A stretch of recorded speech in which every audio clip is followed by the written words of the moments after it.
outfit naman tayo ngayon, oh. Alright. Ayan, naka-outfit tayo.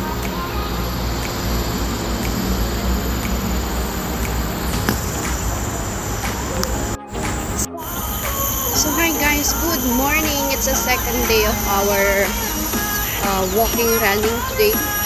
So, good morning, good afternoon, good evening. Saan man kayo dako ng mundo? Dito ako ngayon. At nasa ibang parte tayo ngayon ng running area. So, papunta tayo ngayon sa Tanjung Pagar. So, medyo malayo-layo ito.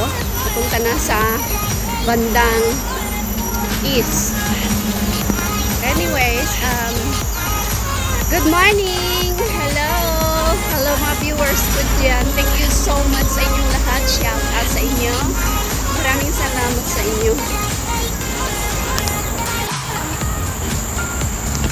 So ito yung way papunta ng ano guys, Tanjung Pagar running area. So hindi tayo nagra-run kasi walking lang tayo. Nagbabiking dito guys. Ito yung way kasi na nagra-running yung mga tao hanggang doon sa pinakadulo. For today, maglalakad tayo ng 1 to 2 hours again.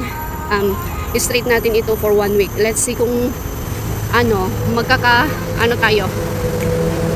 Hindi mo yung papaya guys. Oh. Sabi ng friend ko na nakakain. Yan oh guys. Oh. Nakakain pala yung fruit na yan. Yung red na yan oh. Yung puno na yan. Nakakain pala yan. Ayan. Ayan. So main road na dyan guys. Marami doon sa main road doon. Kaso lang di ko alam na nakakain pala yan. So ayan, ang area dito of responsibility. Ayan. Good morning everybody. Keep left and give way. And slow down daw.